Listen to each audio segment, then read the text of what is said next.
সোমবার উত্তরবঙ্গের ঐতিহ্যবাহী জল্পেশ মন্দিরে শ্রাবণ মাস শিবের জন্মমাস উপলক্ষে চলছে বাবার মাথায় জল ঢালা এবং শ্রাবণী মেলা।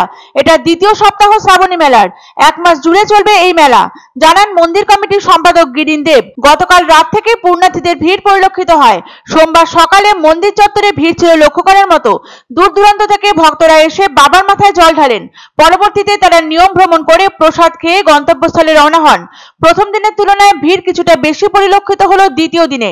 মন্দির চত্বরে যাতে কোনো রকম অপ্রীতিকর ঘটনা না ঘটে তার জন্য আশেপাশে হাইরোড এবং তিস্তা ব্রিজ সংলগ্ন এলাকায় ময়নাগুড়ি থানার পক্ষ থেকে প্রচুর পুলিশ মোতায়েন করা হয়। মহিলা পুলিশ সহ সাদা পোশাকের পুলিশও মোতায়েন করা হয়। যদিও ছোটখাটো দু একটা ঘটনা ছাড়া কোনো রকম অপ্রীতিকর ঘটনার খবর পাওয়া যায়নি। সারা বছর ধরে প্রতীক্ষিত শ্রাবণ মাস আসার সাথে সাথে এসে গেছে জল্পেশ বাবার পুজোর লগ্ন। দূর দূরান্ত থেকে ভক্তরা এসে এই সময় জলপাইগুড়ি তিস্তা নদীতে পুণ্যস্নান করে জল্পেশ মন্দিরে যান।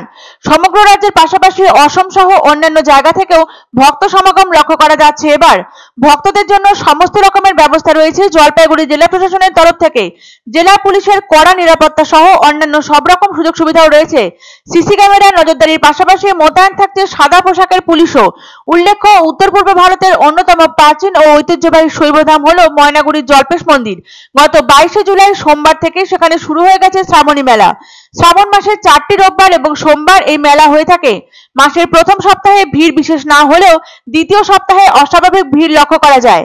জল্পেশের এই শ্রাবণী মেলায় উত্তরবঙ্গ ও রাজ্যের বিভিন্ন জেলার পাশাপাশি পার্শ্ববর্তী দেশ থেকেও প্রচুর পুণ্যার্থী ভিড় জমান। পুণ্যার্থীদের যাতে বিশেষ অসুবিধার সম্মুখীন না হতে হয় সেই কারণে শ্রাবণী মেলাকে কেন্দ্র করে পুলিশি নিরাপত্তা আঁটোসাঁটো করা হয়েছে জল্পেশ মন্দিরে।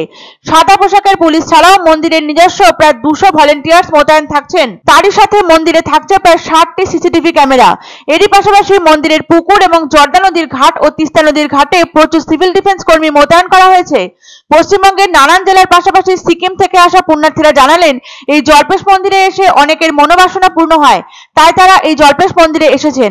অনেক পুণ্যার্থী প্রায় কয়েক বছর ধরেই এই জল্পেশ মন্দিরে এসেছেন। 3-4 বছর আগে এক সংক্রামক ব্যাধির জেরে 2 বছর পুরোপুরি বন্ধ ছিল জল্পেশের শ্রাবণী মেলা। পরিস্থিতি স্বাভাবিক হওয়ার পর পুনরায় উপচে পড়া ভিড়ে মেতে ওঠে জল্পেশ মন্দির।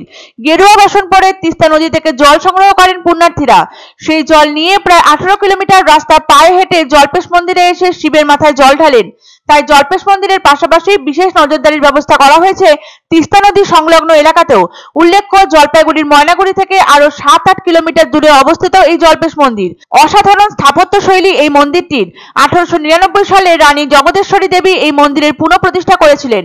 জল্পেশের শিবের মাথায় জল ঢালতে আসা পুণ্যার্থীরা প্রায় সকলেই গেরুয়া রঙের পোশাক পরেন। সেই কারণে জনপ্রিয়তা তুঙ্গে গেরুয়া গেঞ্জি, পাঞ্জাবি, কুর্তি ইত্যাদির। পুরো শ্রাবণ মাস জুড়েই জমজমাট থাকবে এই ঐতিহ্যবাহী শ্রাবণী মেলা।